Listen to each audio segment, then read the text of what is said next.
ایک بزرگ تھے پیر سید فیض الحسن شاہ صاحب آلو مہار شریف والے، بڑے قابل تھے، عالم تھے، درویش تھے۔ اگر آپ موبائل چھوڑ کے میری بات پہ توجہ کریں تو مجھے زیادہ خوشی ہوگی، اللہ تعالیٰ خیر کرے۔ یہ ویسے جس نے بنائے تھے اس نے لکھا نہیں تھا کہ ہر وقت ہاتھ میں ہی رکھنا، یہ اس نے نہیں کہا تھا۔ یہ ایجاد کرنے والے نے تھوڑی کہا تھا کہ یہ میں نے اس لیے بنایا کہ اس کو ہاتھ میں رکھنا، ہاتھ میں تسبیح رکھا کرے، یہ جیب میں رکھنے کے لیے، جب بجے تو باہر نکالے، مہربانی فرمائیں، اللہ کو جزائے خیر عطا فرمائے۔ اب تو نا جی ایک دوست ایک دن بڑا دور کا سفر کر کے آئے اور انہوں نے کئی دفعہ مجھے یہ باور بھی کرایا کہ میں بڑی دور سے آیا ہوں۔ باور بھی کراتے ہیں تو پیار سے بتاتے ہیں، بتایا میں بڑی دور سے آیا ہوں، لیکن ہر 1.5 منٹ کے بعد جیب سے موبائل نکال لیتے تو میں انہوں نے آخیا میں کہ یہ زیارت کرنی چاہیے تو گھر ہی کر لینی سی، تو نہ لمبا سفر کرنے کی کیا ضرورت، آپ تو میری زیارت کرنے آئے تھے بقول آپ کے، حالانکہ وہ زیارت والا یہاں رٹا بھی کوئی نہیں، لیکن موج ہے نا لوگوں کی، اللہ آپ کو جزائے خیر عطا فرمائے۔ آج تو مجھے شفیق صاحب نے کہا تھا کہ آپ نے لائیو تقریر کرنی ہے لوگوں کے بیچ بیٹھ کے، مجھے کیا پتا تھا کہ وہاں بھی ریکارڈنگ کرانے جانا ہے۔ آپ مہربانی کریں، آج تو آمنے سامنے بیٹھے ہیں نا جی، اللہ تعالیٰ آپ کو جزائے خیر عطا فرمائے۔ چلو تھوڑا سا سامنے بیٹھ کے بھی بات، وہ کسی نے کہا تھا کہ اثر کرے نہ کرے سن تو لے میری فریاد، نہیں ہے داد کا طالب یہ بندہ آزاد۔ آپ میری بات پہ توجہ کریں گے، سید فیض الحسن شاہ صاحب عالم مہاروی رحمۃ اللہ علیہ، ان سے ایک بندے نے پوچھا کہ حضرت عائشہ صدیقہ افضل ہے کہ سیدہ فاطمہ زہرا؟ تو آپ فرمانے لگے تجھے کیا مصیبت بنی ہے اس بحث میں پڑھنے کی، جو لوگ بڑے ہوتے ہیں وہ بڑے ہی ہوتے ہیں، جو بڑے ہوتے ہیں وہ۔ کہنے لگا جی آپ عالم کس بات کے ہیں، سوال کا جواب ہی نہیں دے رہے۔ فرمانے لگے چلو دے دیتے ہیں۔ حضرت پیر صاحب فرمانے لگے کہ عائشہ بیوی ہیں نبی پاک کی اور فاطمہ بیوی ہیں علی پاک کی۔ فرمانے لگے یہ جو علی کی بیوی ہے یہ نبی کی بیوی سے افضل نہیں ہو سکتی۔ اور پھر فرمانے لگے کہ فاطمہ بیٹی ہے نبی پاک کی اور عائشہ بیٹی ہے ابو بکر صدیق کی۔ تو فرمانے لگے ابو بکر کی بیٹی کبھی بھی نبی پاک کی بیٹی سے افضل نہیں ہو سکتی۔ وہ بندہ کہتا ہے پیر صاحب نتیجہ کی یہ، فرمان لگے گھر جا کے کڈی میں گل دس چڑی ہے نتیجہ۔ بھئی بڑے لوگ بڑے ہوتے ہیں، بڑے لوگ بڑے ہوتے ہیں، تو آپ بڑوں کے کو تولنے کیوں لگ گئے؟ آپ رشک دیکھیں کتنا ہے، وہ آپس میں رشک کر رہے ہیں، تم کہتے ہیں لڑائیاں کرتے تھے، وہ تو رشک کر رہے ہیں میرے بھائی، رشک۔ لیکن نا میرا دل کر رہا ہے آپ کو ایک خاص بات بھی عرض کروں۔ حضرت القول البدیع میں نا امام سخاوی نے لکھا ہے، ان کا ذرا آپس میں رشک دیکھے کتنا ہے، حسد نہیں رشک۔ یہاں تو پیروں کی کرامتوں پر بھی پوری جناب وہ لڑائی چلتی ہے، پوری لڑائی کہ میرے پیر صاحب کی زیادہ ہے، وہ کہتا ہے میرے پیر صاحب کی زیادہ ہے۔ وہ خدا کا خوف کریں، پیر کی کرامت نہیں ہوتی، پیر کی استقامت ہوتی ہے، سنت شریعہ پر پابندی ہوتی ہے، وہ جتنی زیادہ پابندی کرے اتنا زیادہ باعث سے کرامت ہے۔ حضرت سیدنا مولا علی شیر خدا فرماتے ہیں، امام سخاوی نے القول البدیع میں لکھا ہے، فرماتے ہیں کہ حضرت عمر کا زمانہ مبارکہ تھا، میرا بڑا ہی دل کر رہا تھا سرکار کی زیارت کرنا۔ حضور کے وصال کو کافی سال بیت گئے، دل بڑا پریشان تھا، میں درود شریف پڑھتا پڑھتا سو گیا۔ میں نے خواب دیکھی کہ اللہ کے محبوب فجر کی جماعت کرا رہے ہیں، چر ہویا مینوں ترلے لیندیاں کدی موڑ میرے ول واگاں، جے خواب میری وچ ایک وار جے آویں میں ساری عمر نہ جاگاں۔ کہتے ہیں حضور نماز پڑھا رہے تھے فجر کی، 2 سورتیں سرکار نے پڑھی پر مزہ ہی مڑا، بڑا ہی مزہ آیا، بڑا ہی مزہ۔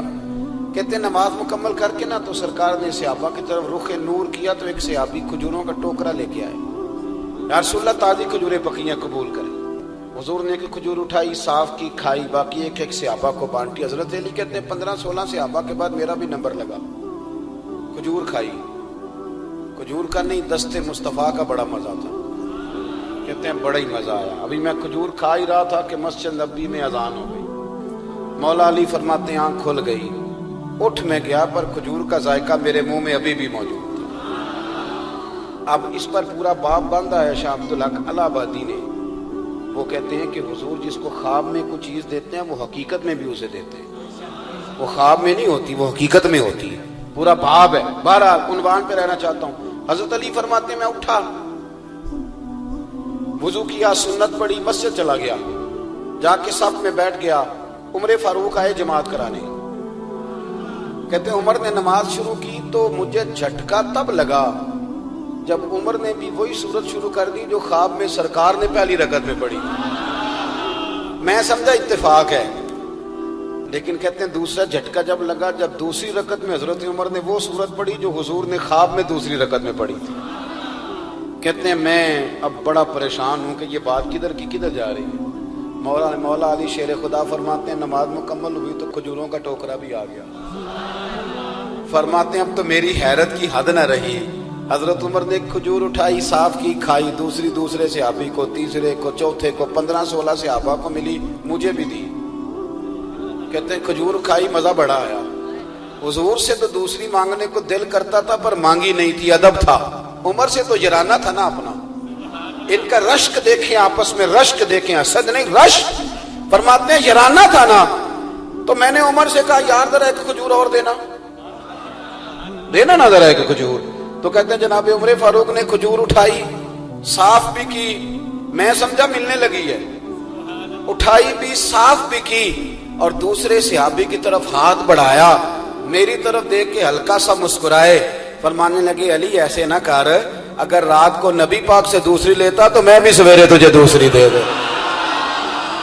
حضور سے دوسری لی نہیں، نبی پاک سے دوسری مانگی نہیں تو میں کیسے دے دوں؟ خواب میری وچ آیا سی ماہی تو میں وہ دے گل وچ پا لیاں باواں، ڈر دی ماری اکھ بھی نہ کھولا، ڈر دی ماری، میں ڈر دی ماری اکھ، کیونکہ آئی یہ رات وصال دیوالی، ربا اے رات مکن نہ دیویں، اے رات مکن نہ دیویں، ڈر دی ماری میں اکھ بھی نہ کھولاں، کتے پھر بچھڑ نہ جاواں۔ میرے رسول پاک کے غلام رشک کرتے تھے، رشک۔ حضرت علی کہتے ہیں میں رویا تو عمر بھی رو پڑے، کہنے لگے علی جو رات تجھے نواز کے گئے وہ میرے اوپر بھی کرم فرما کے گئے۔ رشک کریں خدا را، چھوڑ دیں حسد کرنا، چھوڑ دیں ایک دوسرے سے جلنا۔ اب تو آپ یقین کریں دیندار لوگوں کا، اہل حق لوگوں کا جواب در جواب، جواب وال جواب، اس طرح ہم نے الجھایا ہے چیزوں کو کہ نئے آنے والا آدمی کہتا ہے کہ دین کی اصل بات اصل میں بتا کون رہا، تو میلہ لگ گیا ہے، کوئی کہانی سنا رہا ہے، کوئی بات کر رہا ہے، کوئی اس کو غلط کہہ رہا ہے، کوئی بندہ ایسا ہے ہی نہیں جو بالکل ٹھیک ہو۔ ہمارے حسد نے اتنی تباہی کر دی، کسی کے حق میں خیر والی بات ہو، جب آپ حسد کریں گے تو بے سکون رہیں۔ دوسری بات یہ، بے سکون بندہ پتہ کون رہتا ہے؟ میں نے یہ بھی آیت پڑھی، الا بذکر اللہ تطمئن القلوب، اللہ فرماتے ہیں یاد رکھو، خبردار ہو جاؤ، اللہ کا ذکر کرو گے تو دلوں میں چین ہو۔ پتہ ہے بے سکون کون رہتا ہے؟ جو نتیجہ اپنی مرضی کا مانگتا ہے۔ عقیدہ توحید اسلامی عقائد کی جان ہے۔ جب آپ نے کہا لا الہ الا اللہ محمد الرسول اللہ صلی اللہ علیہ وسلم، اس کا معنی یہ ہے کہ اب میں اپنے آپ کو اپنے اللہ کے حوالے کرتا ہوں۔ اب رب غریبی میں رکھے پھر بھی میں راضی ہوں، بیماری میں رکھے پھر بھی راضی ہوں، صحت میں رکھے پھر بھی، اولاد دے تو پھر بھی راضی ہوں، نہ دے تو، سمجھے میری بات، یہ توحید ہے۔ ہم نہ ٹھیک ہونا چاہتے ہیں، دوست اکثر آ کے کہتے ہیں کوئی وظیفہ بتائیں، طبیعت ٹھیک نہیں رہتی تو انہیں کہتے ہیں سورہ فاتحہ پڑھو، کہتے ہیں بڑی دیر سے پڑھ رہا ہوں پر شفا نہیں ہو رہی، تو میں کہتا ہوں پھر آپ اللہ کی رضا پہ راضی ہو جائیں، پھر اللہ کی رضا پہ راضی رہنا بھی تو سیکھو نا، راضی رہنا بھی تو سیکھو۔ بہت ساری بے سکونی اس بات کی ہے کہ ہم چاہتے ہیں میری مرضی کا سکون ہو، میری مرضی کا گھر ہو، میری مرضی کے بچے ہوں۔ بھئی ایسا نہ کریں، آپ اپنے حق میں اپنے رب کے فیصلوں کو قبول کریں، آپ قبول کریں اپنے مالک کے فیصلوں۔